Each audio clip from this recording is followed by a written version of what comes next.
Hello बच्चों, कैसे हैं आप लोग? बढ़िया एकदम। तो मैं इस यादव आज लेकर आ गया हूँ क्लास 12 का फिजिक्स। और आज हम लोग करेंगे रे ऑप्टिक्स का लेक्चर नंबर 9, जिसमें पढ़ेंगे मैग्निफिकेशन यानी आवर्धन के बारे में और यूज ऑफ कॉनकेव मिरर और कॉन्वेक्स मिरर। ठीक है, तो स्टार्ट किया जाए। चलिए ध्यान से देखिए। इससे पहले अगर आप लोग लेक्चर 8 तक नहीं देखे हैं तो डिस्क्रिप्शन में लिखा, जाकर देख सकते हैं। चलिए, क्या है magnification due to spherical mirror? हम लोग क्या पढ़ने वाले हैं? इस गोलीय दर्पण के कारण आवर्धन। गोलीय दर्पण के कारण आवर्धन। ठीक है, क्या पढ़ने वाले हैं वो? गोलीय दर्पण के कारण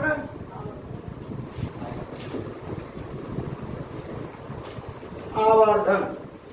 ठीक है, थोड़ा ध्यान दिए यहाँ पे। क्वेश्चन मैग्निफिकेशन का मतलब क्या होता है? आप लोग क्लास 10 में पढ़े थे। Height of image by height of object. Height of image बटा में हाइट ऑफ ऑब्जेक्ट है। एक और पढ़े थे एच, मतलब उसी का एच डैश बटा एच। एक और पढ़े थे गोलीय दर्पण का आवर्धन। क्या पढ़े थे? माइनस भी बटा। आज प्रूफ के साथ बताएंगे कि माइनस भी बटा यू कैसे होता है। ठीक है, ये तो हम लोग पढ़ लिए थे कि भाई एच डैश बटा मतलब प्रतिबिंब की ऊंचाई बटा में वस्तु की ऊंचाई। प्रतिबिंब की ऊंचाई और वस्तु की ऊंचाई के अनुपात को क्या कहते हैं? आवर्धन कहते हैं। क्या कहते हैं? चलिए, तो द रेशियो मतलब अनुपात। किसका किसका?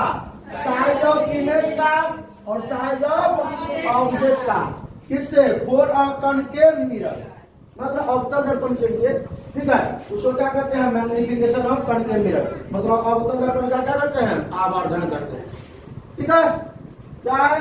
किसी अवतल दर्पण के सामने रखे हुए वस्तु के लिए प्रतिबिंब का आकार तथा वस्तु का आकार के अनुपात को उस अवतल दर्पण का क्या कहते हैं? आवर्धन करते हैं। कोई दिक्कत? डायरेक्ट आप बोल सकते हैं भाई साहब कि प्रतिबिंब का आकार या अब बताएं वस्तु का आकार। प्रतिबिंब के आकार और वस्तु के आकार के अनुपात को, प्रतिबिंब के आकार और वस्तु के आकार के अनुपात को क्या कहते हैं ना? Height of image, the ratio of height of image to height of object. इसको क्या कहेंगे? मैग्निफिकेशन। कोई दिक्कत है ना? इसमें अवतल दर्पण लगा दिया गया तो अवतल दर्पण का आवर्धन होगा, उत्तल दर्पण का आएगा तो उत्तल दर्पण का आवर्धन होगा। ठीक है, कोई दिक्कत? ये समझ में आया? यानी कि मैग्निफिकेशन का जो फॉर्मूला आ गया साइज ऑफ इमेज बटा में साइज ऑफ या हाइट ऑफ इमेज बटा में हाइट ऑफ ऑब्जेक्ट। हिंदी में क्या कहेंगे? आवर्धन बराबर क्या लिखेंगे? प्रतिबिंब का आकार बोलिए या ऊंचाई बोलिए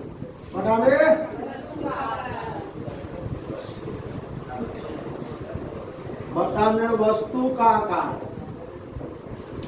ठीक है, आवर्धन को हम लोग एम से शुरू करते हैं। किससे? स्मॉल एम से शुरू करते हैं। क्या होगा? एच डैश बटा में एच। साइज ऑफ क्या इमेज को एच डैश बोलते हैं और साइज ऑफ ऑब्जेक्ट क्या बोलते हैं? एच बोलते हैं। हाइट ऑफ इमेज को क्या बोलते हैं? H dash. Height of height of object क्या बोलते हैं? एच बोलते हैं। ठीक है, मतलब प्रतिबिंब को चाहिए किससे सूचित करेंगे? एच डैश से। और वस्तु को चाहिए किससे प्रकट करेंगे? एच से। कोई दिक्कत? एम बराबर याद होना चाहिए एच डैश बटा एच। कोई दिक्कत है इसमें? नहीं ना?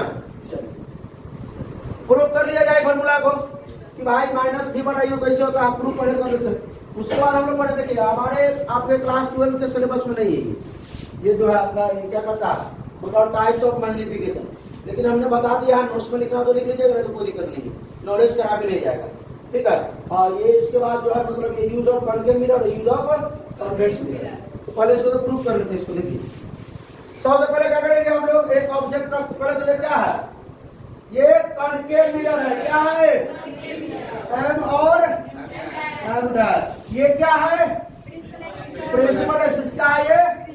और ये क्या है? ये क्या है? ये क्या है? तो दिक्कत नहीं ना, थोड़ा इसको बढ़ाते हैं थोड़ा।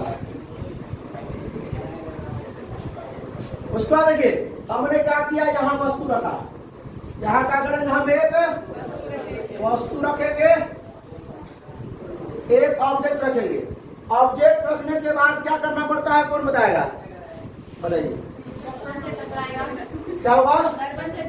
मतलब यहाँ से प्रकाश किरण को ले जाएंगे कहाँ पर, दर्पण पर ना, यहाँ से दर्पण पे टकराएगा ये, ठीक है, दर्पण पर टकराएगा तो यहाँ से कहाँ से लौटेगा, क्योंकि दर्पण से टकराने के बाद ये आपका इंसिडेंट है, ये इंसिडेंट हुआ, आपतित किरण हुआ। जब ये दर्पण से टकराएगा तो भाई लौटेगा तो रिफ्लेक्शन तो होना ही है। कॉन्केव मिरर में दर्पण से टकराने के बाद लौटेगा कैसे, सो बताइए, फोकस से। क्या कारण है, कारण क्या है, हाँ, यदि मुख्य अक्ष के समांतर ना, मुख्य अक्ष के समांतर अगर आपकी किरण है, ठीक है, प्रकाश किरण आती है तो मुख्य फोकस ऊपर उठेगी। या ये क्या है, प्रिंसिपल एक्सिस के पैरेलल अगर इंसिडेंट रे आती है और दर्पण से टकराती है तो वह किस प्रकार लौटेगी, मुख्य फोकस से होकर। कोई दिक्कत, तो ये इस प्रकार आया, इस प्रकार ये चित्र समझ में आ गया। अब देखिए ये आप दूसरा, क्योंकि आज प्रतिबिंब तो बनाना है, प्रतिबिंब तो बनाना है, बढ़ जाइए, आप बताइए, अब बताइए, अब अगला कार्य क्या करना है, सो बताइए। उसके बाद जो है सो उसका मतलब यहाँ जो है ना वहाँ से बीच, ये ऑब्जेक्ट है, ऑब्जेक्ट से लेके वहाँ से प्रिंसिपल एक्सिस पोल पर लाएंगे, पोल पे लाना। अब पहले ऑब्जेक्ट से कहाँ लाते हैं प्रकाश किरण को, दर्पण पे, मिरर पे। अब ऑब्जेक्ट पर से क्या करेंगे, कहाँ लाएंगे भाई साहब, पोल पे लाएंगे, कहाँ लाएंगे, पोल पे लाएंगे। ये इंसिडेंट रे हो गया, ये इंसिडेंट रे।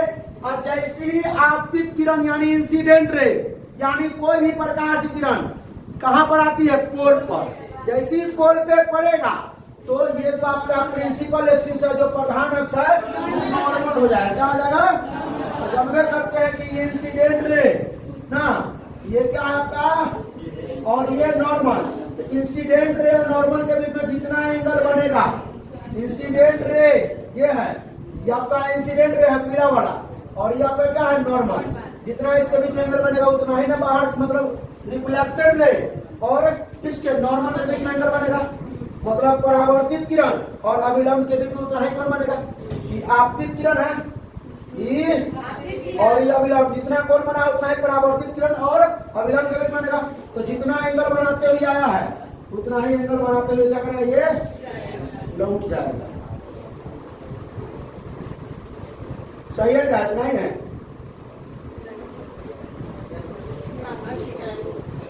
जितना ऊपर उतना ही नीचे होना चाहिए, ठीक है। तो ये आई होता है, आर होता है, angle of incidence, angle of reflection ना, आपतन कोण और परावर्तन। अब सुनिए, इमेज कहाँ बना, यहाँ पर इमेज यहाँ बना, चलिए इमेज यहाँ बना, आप लोग देखो,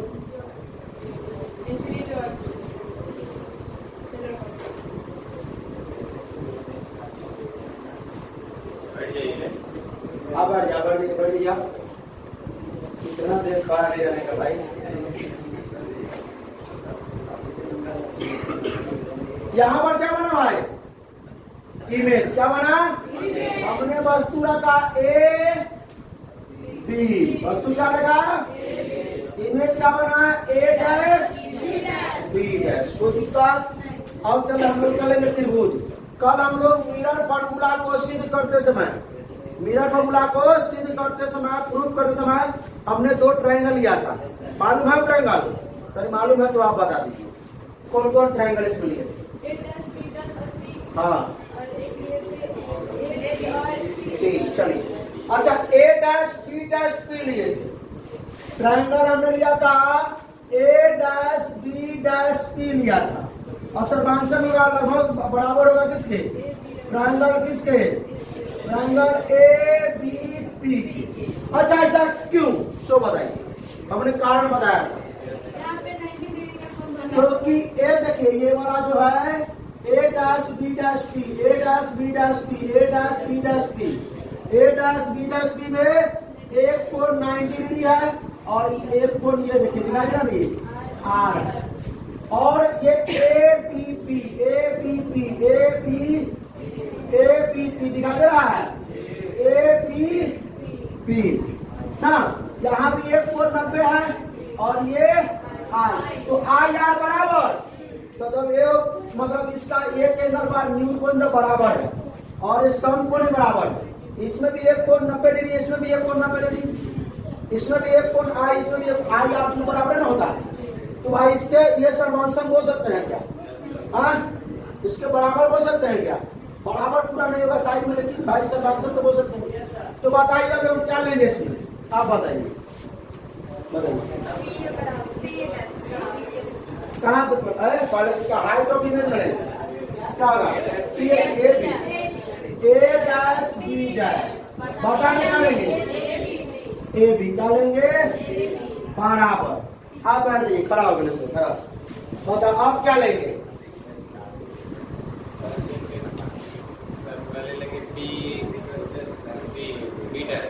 पी ए डैश ना, पी बी डैश। अरे इसमें ये कर्व का कोई काम ही नहीं है बे, पी ए डैश अब बताएंगे पी ए डैश अब बताएंगे। अब सुन सुन सुन सुन ई त्रिभुज में देखो और ये त्रिभुज में देखो,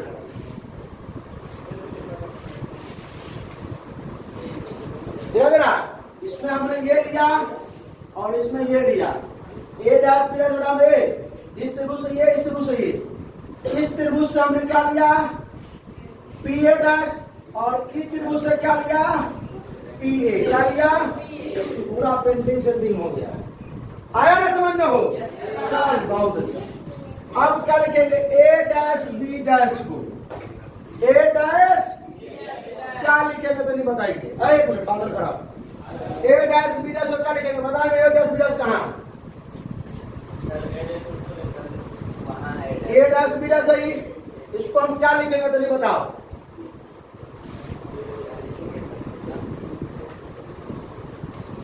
ए डैश बी डैश क्या है? ए बी क्या है मालूम है? अच्छा अनिश बता, ए बी क्या है? ए बी ऑब्जेक्ट है, वस्तु है, तो ये वस्तु है, वस्तु की ऊंचाई हो गया, ए से बी वस्तु की ऊंचाई हो गया, और ए डैश बी डैश क्या हो गया? प्रतिबिंब की ऊंचाई हो गया, और ये प्रतिबिंब की ऊंचाई हो गया। ए डैश बी डैश क्या हो गया? प्रतिबिंब की ऊंचाई, और ए बी क्या हो गया? वस्तु की ऊंचाई। अबे तो ए डैश बी डैश को हम क्या लिख सकते हैं? ई प्रतिबिंब की ऊंचाई, प्रतिबिंब की ऊंचाई क्या लिखते हैं? H dash. अच्छा इसमें विथ साइन चिन्ह के साथ लेना। संतोष कुमार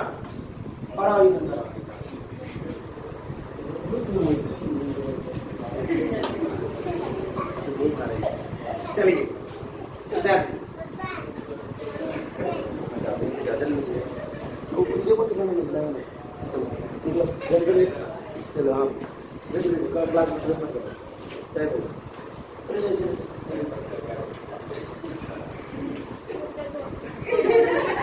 बाहर निकल उसको बंद करो था।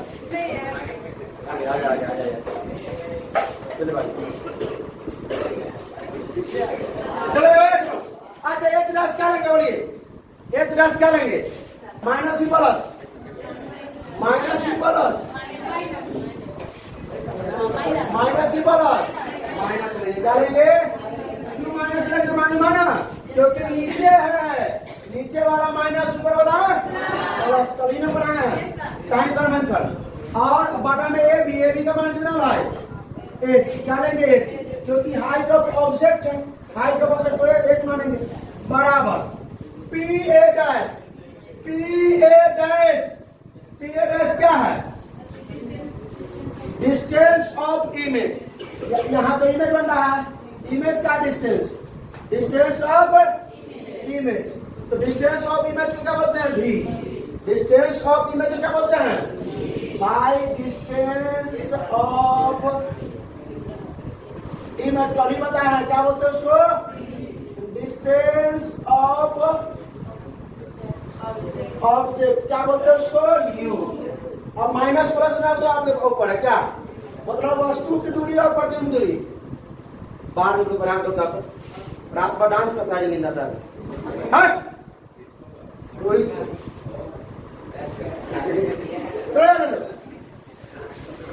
डिस्टेंस ऑफ इमेज अपॉन में भी, डिस्टेंस ऑफ इमेज को क्या बोलेंगे? भी बोलेंगे।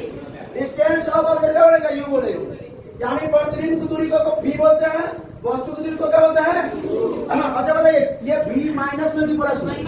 माइनस में, क्योंकि दर्पण के सामने है, प्रकाश की दिशा में है क्या?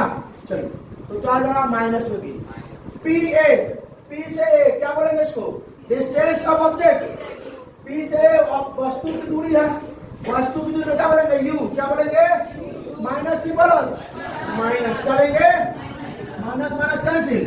अब हो गया एच डैश बटा में बराबर भी बटा में माइनस में है ना, माइनस को भेज देना। एच डैश बटा एच, एच डैश बटा एच, एच डैश बटा एच क्या लिख सकते हैं? क्या लिख सकते हैं? एम बराबर माइनस बी बटा। यही ना प्रूफ करना था, यही ना प्रूफ करना था कि गोलीय दर्पण का जो आवर्धन होता है माइनस बी बटा ये होता है।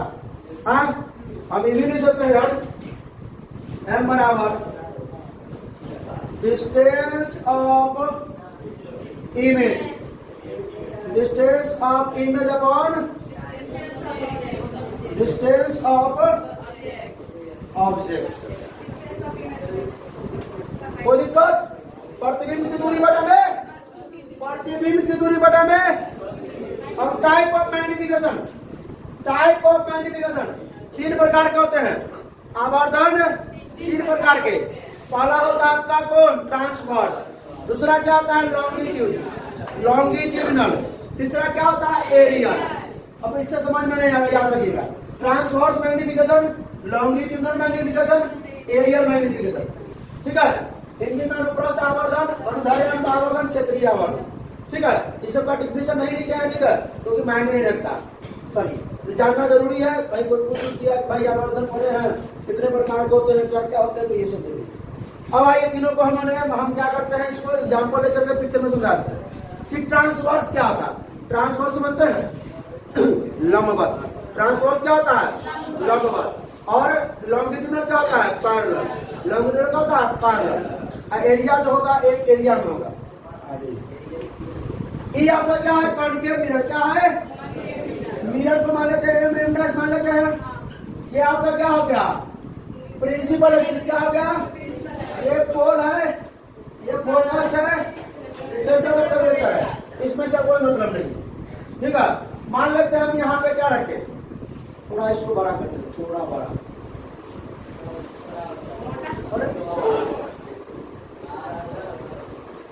क्या बात है?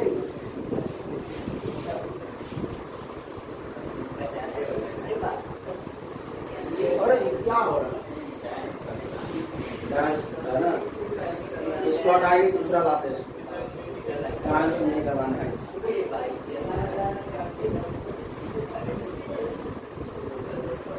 ठीक है, कोई दिक्कत इसमें? आप चलिए, हमने क्या रखा यहाँ पर? क्या रखा? सुनिए, ट्रांसवर्स मैग्निफिकेशन पहला है ना। ट्रांसवर्स मैग्निफिकेशन पहला क्या है? ट्रांसवर्स मैग्निफिकेशन क्या होता है? हिंदी में बोले तो अनुप्रस्थ आवर्धन, अनुप्रस्थ आवर्धन। इसमें क्या होता है कि प्रिंसिपल एक्सिस, सुनो बे, हाँ बैठो, ये क्या है? Principal axis. ये क्या है? प्रिंसिपल एक्सिस के लंबवत होना चाहिए। ट्रांसवर्स में प्रिंसिपल एक्सिस के लंबवत ऑब्जेक्ट होना चाहिए। अब देखिए, सेंटर ऑफ कर्वेचर और फोकस के बीच हम रखते हैं ऑब्जेक्ट, तो इमेज कहाँ बनेगा? अनंत और सेंटर ऑफ कर्वेचर के बीच में बनेगा ना, यहाँ इमेज बनेगा। ये आपका हुआ ट्रांसवर्स मैग्निफिकेशन। क्या हुआ? ट्रांसवर्स मैग्निफिकेशन में जो ऑब्जेक्ट होगा प्रिंसिपल एक्सिस से क्या होगा? परपेंडिकुलर। इमेज भी क्या होगा? प्रिंसिपल एक्सिस के परपेंडिकुलर।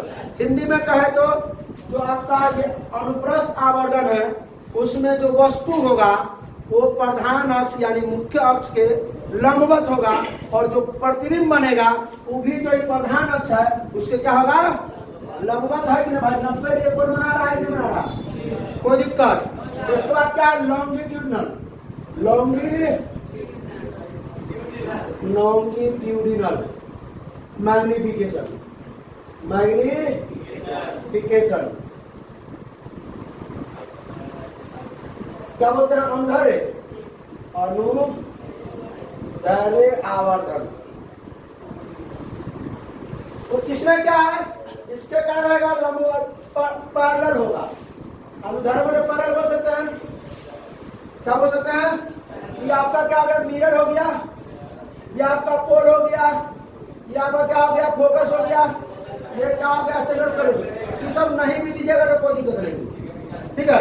इसमें होना चाहिए, इसमें क्या होना चाहिए, इसमें जो क्या होता है लॉन्गिट्यूडनल मैग्निफिकेशन में जो है ऑब्जेक्ट जो होता है वो क्या होता है, पैरेलल, किसके, प्रिंसिपल एक्सिस के। प्रिंसिपल एक्सिस क्या होता है, पैरेलल होता है। आप इमेज भी तो पैरेलल बनेगा भाई। मान लीजिए हम आईना में खड़ा हो जाएंगे ऐसे, तो प्रतिबिंब भी तो ऐसे बनेगा, ऐसे नीचे, ठीक है। आईना में वैसे रहेगी तो प्रतिबिंब भी तो ऐसे बनेगा। तो इसमें क्या करना है, ये ऑब्जेक्ट हमें रखा, ये इमेज बना, क्या बना, इमेज, बस ये ऑब्जेक्ट ये इमेज। बाय ट्रांसवर्स में क्या था कि प्रिंसिपल एक्सिस के परपेंडिकुलर था ऑब्जेक्ट और इमेज। लॉन्गिट्यूडनल में क्या है कि पैरेलल है, किससे, प्रिंसिपल एक्सिस से।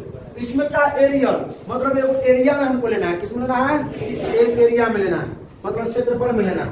तो मान लेते हैं कि हमने क्या किया, हम क्या करेंगे, यहां पर एक ले लेंगे, ये ऑब्जेक्ट है तो इसका इमेज जो बनेगा वैसा बनेगा, तो का इमेज थोड़ा बड़ा बनेगा, इसमें याद रखिएगा। इमेज जो है ये एरियल, क्या है ये, एरियल, कोई दिक्कत। तो ये आपका जो है एरियल मैग्निफिकेशन हो गया, एरियल मैग्नी। अरे भाई कथियों से समझ में आ रहा हमारा कि भाई एरिया कह रहा था, क्षेत्रफल होना चाहिए ना, क्षेत्रीय आवर्धन बन दीजिए, कोई दिक्कत नहीं ना, समझ में आया। मैग्निफिकेशन सबसे पहले क्या बोलेंगे कि हाइट ऑफ इमेज बटा में हाइट ऑफ ऑब्जेक्ट, या ratio of height of image और टू हाइट ऑफ ऑब्जेक्ट, कोई दिक्कत, एक राइट। और हमने गोलीदार प्रूव कर लिया कि बाई आवर्धन बराबर क्या आता है, डिस्टेंस ऑफ इमेज बाई में डिस्टेंस ऑफ ऑब्जेक्ट, लेकिन निगेटिव में होगा, ठीक है, कोई दिक्कत इसमें। उसके बाद हमने पढ़ा टाइप्स ऑफ मैग्निफिकेशन, क्या पढ़ा, टाइप ऑफ मैग्निफिकेशन। मैग्निफिकेशन के प्रकार 3 को होता है, कौन कौन, ट्रांसवर्स, लॉन्गिट्यूडनल और एरियल।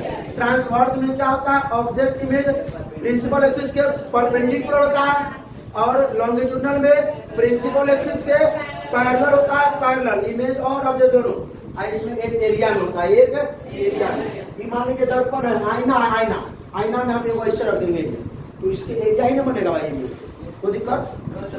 अब आना पड़ता है यूज ऑफ क्या, यूज ऑफ कॉन्केव मिरर, मतलब अवतल दर्पण का उपयोग, अवतल दर्पण के उपयोग। कहाँ उपयोग होता है भाई, कहाँ, शेविंग मिरर में और मेकअप मिरर में। लड़का लोग क्या करता है, शेविंग, लड़की लोग मेकअप।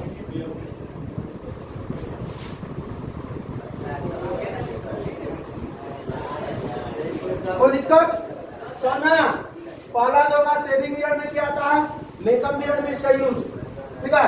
यूज टॉर्चेज में, बीम लाइट में यूज किया जाता है इसको, एस्ट्रोनॉमिकल टेलीस्कोप में, माइक्रोस्कोप में, हेडलाइट में, सोलर फॉर्नेसेस में और हेड मिरर्स में, मतलब सर का दर्पण यूज किया जाता है इसको, कोई दिक्कत, समझे। आगे यूज ऑफ क्या, कॉन्वेक्स मिरर। कॉन्वेक्स मिरर का साइड में तो गाड़ी के साइड में रूप में, ठीक है। बैक मिरर, बैक मतलब पिछले वाला, मतलब पीछे आईना के रूप में यूज किया था।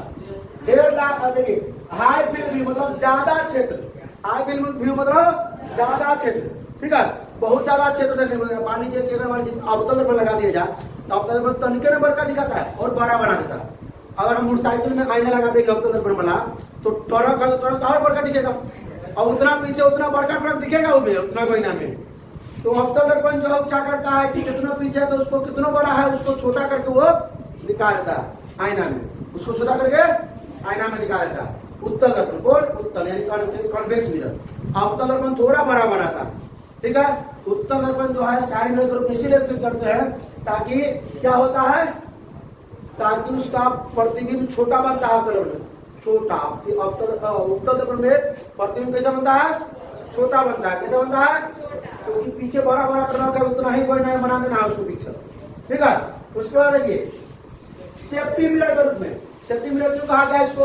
अगर आईना ना रहेगा तो मान लीजिए कि हमको आप घुमाना है गाड़ी को, और बाएं साइड घुमाने तो कोई दिक्कत है नहीं, लेकिन रोड पर जा रहा है तब दाहिना साइड में कटना है तो पीछे देखना पड़ेगा। पीछे घूमे ताले आगे ठोका गया, पीछे घूमे ताले आगे ठोका गया, तो आईने में देख लेंगे, आपको देख रहे हैं आईनों में देख रहे हैं कौन है पीछे, अगर नहीं है तो घुमा लेंगे हाथ, तो रुक के घुमाएंगे क्या, तो सेफ्टी मिरर के रूप में भी इसका उपयोग किया था। उसके बाद स्ट्रीट लाइट्स होते हैं ना, स्ट्रीट लाइट एकदम सीधा पूरा बॉक्स में आता है, सीधा सीधा, ठीक है।